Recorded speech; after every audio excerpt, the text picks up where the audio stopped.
옛날에 욥이라고 하는 사람이 살고 있었는데 아주 부자고 아들, 딸 많이 데리고 종들도 많고 양도 많고 소도 많고 이렇게 살았는데 어느 날 하나님께서 사탄이 하나님에게 와가지고 욥을 내가 치겠습니다. 하나님께서 욥에게 울타리를 채워주셔가지고 이 울타리 때문에 욥이 하나님을 사랑하지 이 욥이 가지고 있는 것을 다 빼앗긴다면 욥은 하나님을 떠날 것입니다. 라고 해가지고 하나님하고 사탄하고 내기를 했습니다. 그래가지고 욥이 가지고 있던 자식들, 재산들, 종들 다 날아가 버렸어요. 그런데 욥은 하나님을 원망하지 않았습니다. 다시 사탄이 하나님에게 나타나가지고 몸을 건드리면 분명히 욥은 하나님을 원망할 것입니다. 그러니까 생명만은 건드리지 마라 라고 해가지고 욥이 몸에 어떤 일이 벌어졌느냐면 온몸이 완전히 그냥 이 두드러기가 막 욕창이 막 나가지고 온몸이 머리끝부터 발끝까지 딱갱이 위에 딱갱이가 나가지고 막 진물이 나고 막 간지럽고 아프고 기와장으로 뻑뻑 끓는 그런 일이 벌어졌습니다. 그것도 하루 이틀이 아니고 수개월 동안 벌어지고 있는 그런 상황에서 이제 욥이 3장에서는 하나님을 원망하지는 않았어요. 내가 차라리 태어나지 않았다면 좋았을 건데 내가 태어나는 바람에 이렇게 내가 고통을 받는구나 그렇게 했는데 욥의 친구가 나타나가지고 네가 지은 죄가 많으니까 이런 일이 일어나지 네가 지은 죄가 없다면 어떻게 이런 일이 일어나겠느냐 라고 하는 것에 대해서 욥이 이제 반박을 하는 그런 내용으로 지금 진행이 되고 있습니다. 엘리바스는 욥이 죄 때문에 미련한 자이기 때문에 그런 일이 일어난다라고 하지만은 욥은 전면 부정하고 친구를 책망하는 내용이 6장의 내용입니다. 엘리바스는 전형적인 권선징악, 인과응보를 주장하고 있습니다. 착한 것을 권장하고 악한 것은 징계를 하는 그런 내용입니다. 이 내용은 불교나 유교나 천주교에서 말하는 내용입니다. 이 내용은 일반 종교가 가지고 있는 핵심적인 내용입니다. 없는 사람 도와주고 틀린 말이 아니거든요. 배고픈 사람 잘 먹게 해주고 헐벗은 사람 입혀주고 착한 양심으로 복지를 행해야 된다. 이것이 세상 종교의 기본 틀입니다. 이것이 바로 선악의 기준이 되는 거예요. 근데 세상 종교는 기준이 착하냐 안 착하냐 여기에 기준이 되고 있지만은 기독교에는 그것이 아니다. 기독교는 착하냐 안 착하냐 그거야 중요한 게 아닙니다. 예수님을 내 마음속에 영접을 했느냐 안 했느냐 예수님께서 내 죄 때문에 십자가에 피 흘려 죽으신 것을 내가 믿느냐 안 믿느냐 여기에 차이가 난다. 그래서 엘리바스와 욥의 논쟁은 일반 종교 대 기독교의 논쟁과 일맥상통하게 나타나고 있습니다. 엘리바스는 절대 틀린 내용을 말하지는 않는다. 세속적인 내용이고 대중적인 내용일 뿐이지 틀린 것은 아닙니다. 그러나 영적이지 않다는 거예요. 여기에 문제가 있는 거예요. 그런데 세상 사람들은 영적인 것을 보지 않기 때문에 대부분의 세상 사람들은 엘리바스가 주장하는 세속적이고 대중적이지만은 착한 사람은 복을 받고 나쁜 사람은 벌을 받는다라고 하는 여기에 동의를 하고 있고 심지어는 기독교인들조차도 이러한 생각을 하고 있다라는 것입니다. 신학이라고 하는 학문은 이 세상 모든 학문 중에 최고의 학문이 바로 신학입니다. 모든 앞뒤가 안 맞을 때 신학에 딱 적용시키면 다 해결되어져요. 그런데 이 신학이 신학으로서 그쳐버리면 이게 율법이 되어버립니다. 이 신학에 살아있는 하나님의 말씀, 영적인 것을 딱 가미를 시키면 모든 이 세상의 문제, 논쟁거리들이 완전히 해결되는 것이 바로 신학이 되어지거든요. 욥은 뭐라고 반박을 하느냐? 6장 10절에 보면은 나는 절대로 하나님을 거역하지 않았다. 6장 3절에 보면은 내가 너무 고통스러워서 그냥 나도 모르게 내뱉었을 뿐이지 불평은 했지만은 하나님에게 원망은 하지 않았다. 6장 22절에 보면은 내가 너희들로 무엇을 달라고 했느냐? 내가 너한테 뭐 요구한 거 하나도 없다. 내가 너희들에게 구원해 달라고 하더냐? 아니다. 6장 29절에 보면은 너희는 돌이켜 행악자가 되지 마라. 나한테 잘못했다고 이야기하는 너희들이 도로 나쁜 사람들이다. 이렇게 반박을 하고 있습니다. 그래서 욥은 친구들한테는 답이 없기 때문에 방향을 하나님에게로 돌립니다. 그래서 7장 1절부터 6절까지는 자기가 처한 상황에 대해서 넋두리를 하는 내용이 1절부터 7장 1절부터 6절까지는 자기에게 처한 상황에 대해서 혼잣말로 넋두리하는 내용입니다. 1절에서 3절을 보시면은 품꾼처럼 힘든 날을 하나님께서 우리에게 주셨다.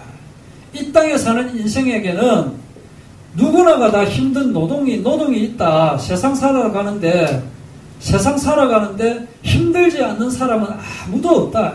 그런데 이 세상 사람들이 전부 다 품꾼처럼 살아가고 있는데 이들이 기다리고 있는 것은 뭐냐면은 저녁이 돼.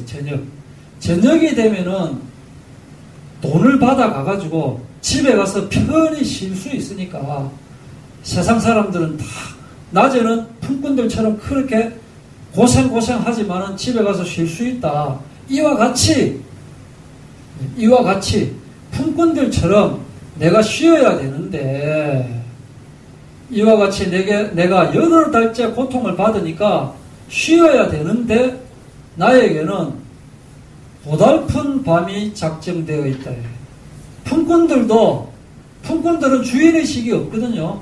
그냥 시키는 대로 일하면 되고 회사가 망하든 말든 내가 월급만 내가 받으면 되는 거다. 뭐 이런 생각들을 가지고 있는데 그런데 어떻게 해서 욥은 밤마저 고달픈 밤이 내한테 작정되었느냐 라고 이야기를 하고 있는 것입니다. 욥은 철저한 작정론자입니다. 욥은 철저하게 예정론자다. 하나님의 계획에 의해서 내가 고통을 받고 있다. 내가 잘해서 복을 받고 내가 잘못해서 벌을 받는 것이 아니다. 내가 하나라도 잘못한 게 있어서 그것 때문에 하나님께서 복을 주시려고 하다가 벌을 주시는 것이 아니고 처음부터 하나님은 내한테 벌을 주시려고 계획에 의해서 내가 벌을 받고 있다. 라고 친구하고는 전혀 다른 주장을 하고 있습니다. 욥은 아무리 고통스러워도 냉탕 갔다가 온탕 갔다가 그렇게 안 한다. 좌우되지 않는다. 욥은 줄기차게 앞으로도 보시겠지만은 성경 욥기 내내 욥은 줄기차게 주장하는 것이 이것은 다 하나님의 계획 때문에 내가 이렇게 되었다라고 이야기를 하고 있는 것입니다. 그리고 욥이 이렇게 고통받고 있는 것은 바로 그리스도의 고난을 예표하기 때문입니다. 보십시오. 아무 죄 없는데 고통을 받습니다. 예수님이 그러했습니다. 하나님의 계획에 의해서 예수님이 십자가에 못 박아 죽으셨습니다. 욥도 마찬가지였죠. 또 하나님께서 사탄에게 욥을 쳐도 된다는 그런 허락을 하였습니다. 예수님도 마찬가지지요. 주위 친구들은 다 욥을 비방합니다. 네가 잘못했으니까 그렇게 벌을 받지 잘못한 게 없으면 그럴 리가 있느냐. 주위의 사람들은 다 예수님을 비방하죠. 그죠? 네가 왕이면 한번 살아나봐라 하고 막 비방하고 막 그런 일이 벌어지고 있습니다. 그리고 욥은 인간적인 이 원망, 불평, 비명을 지르고 있죠. 호소를 하고 있습니다.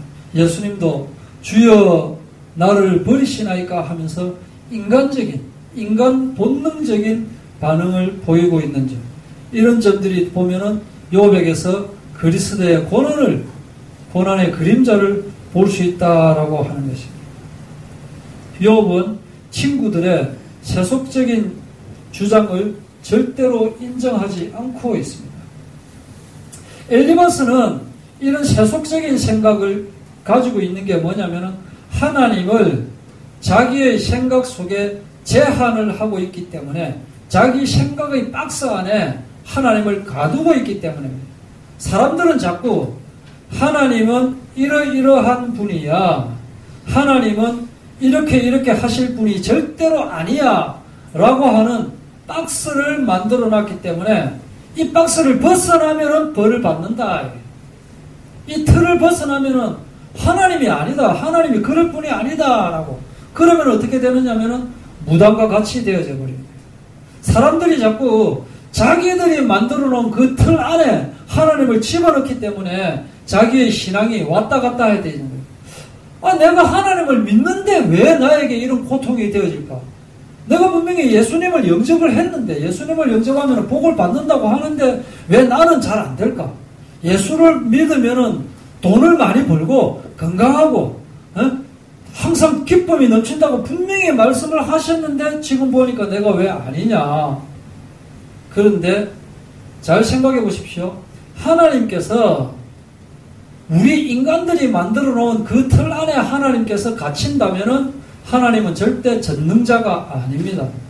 하나님은 우리 인간이 아무리 하나님을 이런 분이다라고 정의를 내려도 그 틀에서 벗어날 수 있는 분이 바로 하나님이시다는 거예요. 하나님의 현 주소는 까닭이 없습니다. 하나님은 제한이 없습니다. 하나님은 인간이 만든 틀 속에 계시지 않는다는 거예요. 그런데 우리 인간들이 하나님을 제한하기 때문에 자꾸 실수를 하게 되는 것입니다. 기독교인들이 세상 사람들보다 어떻게 보면은 더 편협된 생각을 많이 가지고 있습니다. 엘리바스와 친구들은 욥이 전혀 이해가 안 되거든요. 근데 욥은 친구들 말이 이해가 안 되는 거예요. 왜냐면은 서로 생각이 틀리기 때문에, 생각의 틀이 다르기 때문에 서로가 인정이 안 되죠. 이것이 사람들의 모습이거든요. 사람들이 자기가 가지고 있는 그 틀을 열지 않기 때문에 항상 논쟁하고 싸우고 무슨 회담을 해도 이게 쉽게 타결되지 않는 이유가 내가 가지고 있는 어떤 기준을 가지고 있기 때문에. 그런데 기독교인들도 마찬가지다. 세상 종교하고 선악의 기준이 다르거든요. 기독교는. 맞죠? 세상 종교하고 기독교하고 선악의 기준이 같습니까? 다릅니까? 다릅니다. 그리고 하나님을 대하는 기준이 같습니까? 다릅니까? 다릅니다. 하나님을 믿느냐 아니냐, 세상 사람을 대할 때 다른 사람은 저 사람이 착하냐 안 착하냐, 저 사람이 계급이 높으냐 낮으냐, 돈을 많이 버느냐 못 버느냐, 인물이 좋으냐 나쁘냐, 그런 기준을 가지고 있지만은 하나님의 사람들은 저 사람이 제일 먼저 보이는 게 저 사람이 하나님의 자녀냐 아니냐 라는 것을 봅니다. 여기까지는 맞습니다. 근데 문제가 뭐냐면은 하나님을 안 믿는 사람은 왠지 나쁜 사람으로 보여지게 되고, 그래서 그 사람을 꾸짖게 되어지는 것이 기독교인이 돼요. 근데 저 사람이 나쁜 사람인데도 예수를 믿는 사람이다 하면 좋은 사람이 되어지고 관대해지고 내 편이 되어지는 거예요. 사실은 예수 믿는 사람은 넉넉해져야 됩니다. 넉넉해져야 되기 때문에 안 믿는 사람을 껴안고 가야 되거든요. 안 믿는 사람을 품에 안아야 되는데 오히려 예수 믿는 사람들이 안 믿는 사람보다 훨씬 쫀쫀합니다. 예, 쫀쫀해가지고 아주 율법적인 눈으로 보고 짓밟고 욕하고 배척합니다. 저 사람이 저렇게라도 해가지고 우리 교회에 올 수 있을 것 같으면 좀 두 팔을 벌리는데 결국 우리 교회에 안 올 것 같으면 그 다음부터는 돌아서서 막 욕을 하게 되는 것이 이 기독교인들의 본성이 되어진다. 근데 하나님은 그런 분이 아니시다. 하나님은 끝까지 42장까지 욥을 데리고 가는 거예요, 지금. 엘리바스는 우리의 모습이 아닌가 하는 것을 우리가 볼 줄 알아야 돼.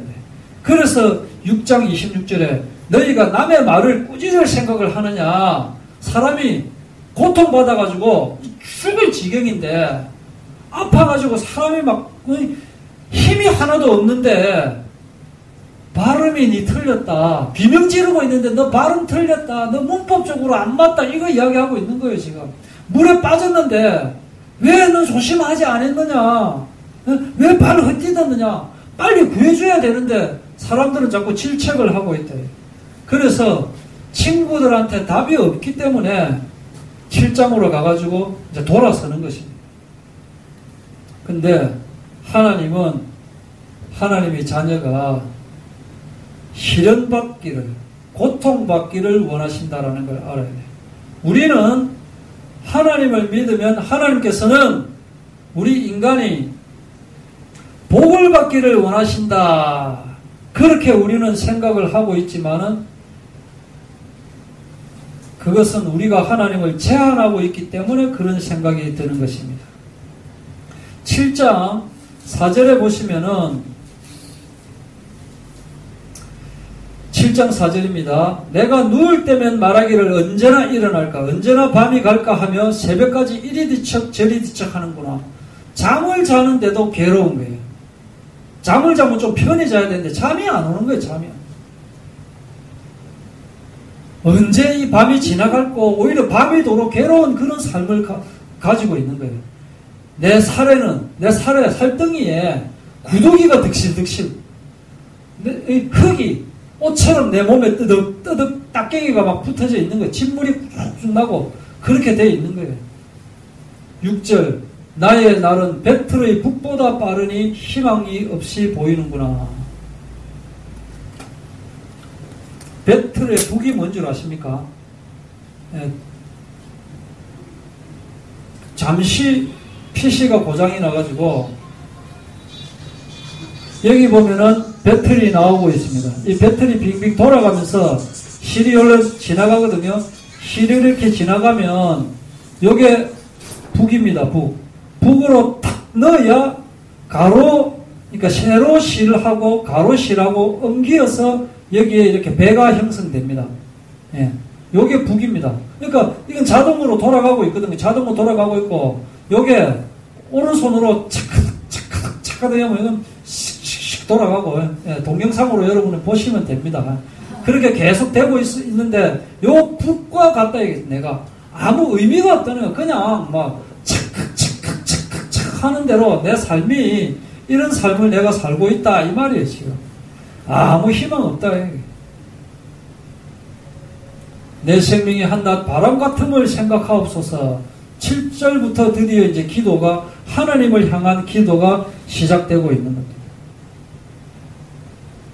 그러면서 죽여 주시옵소서. 나는 죽을 것입니다. 그러니까 처음에는 이 뭐뭐구나 하고 자기 혼잣말처럼 이야기를 하다가 그 다음에 이제 하나님에게 존댓말로 나가거든요. 못하겠습니다. 행복을 보지 못하겠습니다. 주의 눈이 나를 향하고 있더라도 내가 없습니다. 나는 하나님 눈에 내가 없습니다. 나는 주님 알지도 못하고 계속 불평하겠습니다. 지금 그 이야기예요. 그러다가 12절부터 이제 따지고 드는 거예요. 따지고. 내가 바다입니까? 내가 바다 괴물입니까? 내가 용입니까? 이 말이에요. 용은 뭡니까? 사탄이죠. 그죠? 내가 사탄입니까? 왜 나를 이렇게 괴롭히십니까? 지금 여러분이 가만히 보시면은, 하나님께서 나를 놔두시면 내가 편하겠는데, 하나님께서 나를 낮이나 밤이나 나를 붙잡고 있기 때문에 내가 이렇게 고통스러운 생활이 계속되고 있다라고 지금 욥이 이야기를 하고 있죠. 그죠? 우리는 보통 생각할 때 하나님께서 나를 떠났기 때문에 내가 고통스럽다라고 이야기를 하지만 지금 여기 보면은 하나님이 붙잡고 있기 때문에 욥이 고통스럽다. 우리는 하나님이 나를 버리시면 내가 고통이 온다. 하나님이 나와 함께 하시면 내가 행복해진다 라고 하는 틀을 우리는 가지고 있지만은 이것은 엘리바스와 같은 하나님을 자기의 생각의 박스 속에 잠그는 그런 어째 보면 수가 낮은 믿음이다. 우리는 욥기를 통해서 하나님이 언젠가 나에게 엄청난 고통을 주시는 것은 하나님이 나를 붙잡고 계시기 때문이다라고 하는 것을 알아야 됩니다. 그래서 이 시기가 지나고 나면은 하나님 정말 감사합니다. 이게 되어진다. 7장 11절에 불평하리이다 라고 나오죠. 11절 제일 마지막에 불평하리이다. 이 말은 하나님에게 원만 불평하는 그런 말이 아닙니다.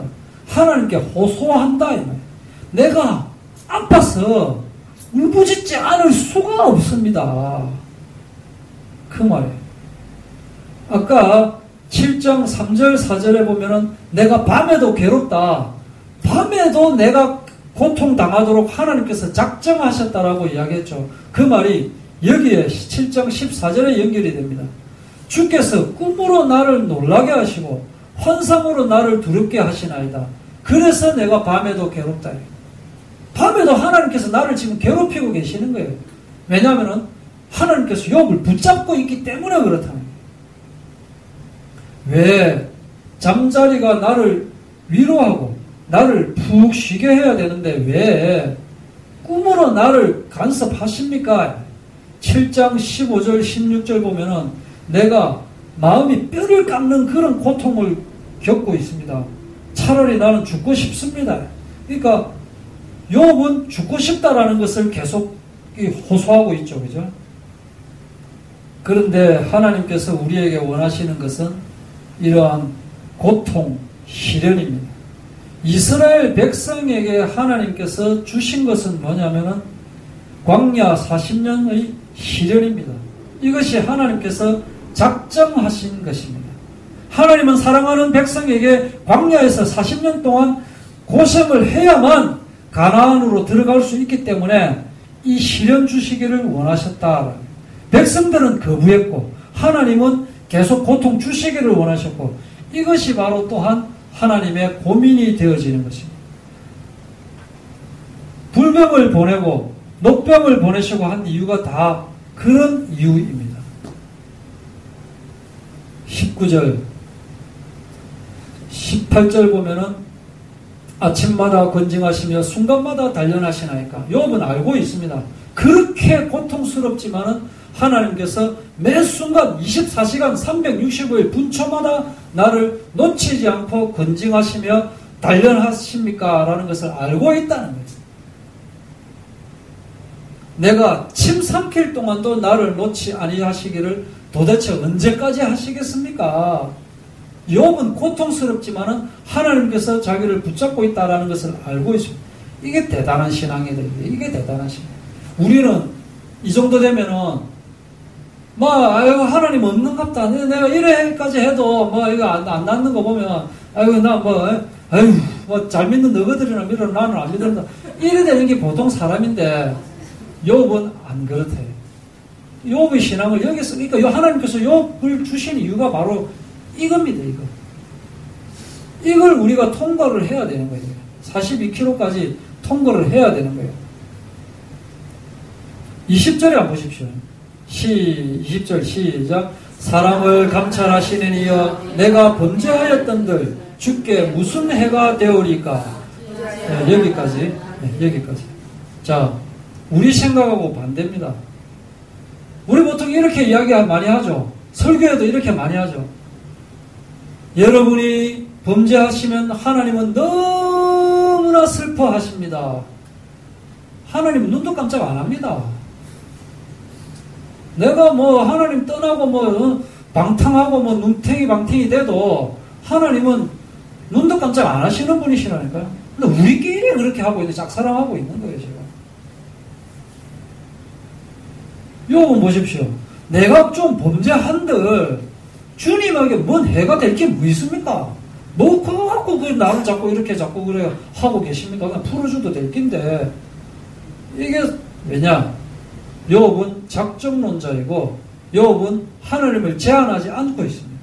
그래서 철학자나 신학자나 서기관과 바리새인이나 엘리바스와 같은 친구들하고는 욥의 신앙하고는 수준이 다른 수준. 이 사람들은 다 전부 대기권 안에 갇혀있는 믿음을 가지고 있지만은 욥은 대기권을 벗어나야 돼요. 그리고 하나님은 욥을 죽이지는 않는 거예요. 욥을 놓칠 수도 없어요. 왜냐하면 나중에 욥에게 2배의 복을 주시기로 하나님께서는 작정을 하셨기 때문에 하나님은 우리에게 값싼 구원을 하지 않으시겠다는 의도가 담겨 있습니다. 나는 안 된다라고 하면서 고통, 눈물, 한탄하다가 포기하고 이렇게까지 하고 있지만은 하나님께서는 그 이면에 대반전, 승리의 기적을 하나님께서는 계획하고 있다라는 것을 붙잡는 저와 여러분 되기를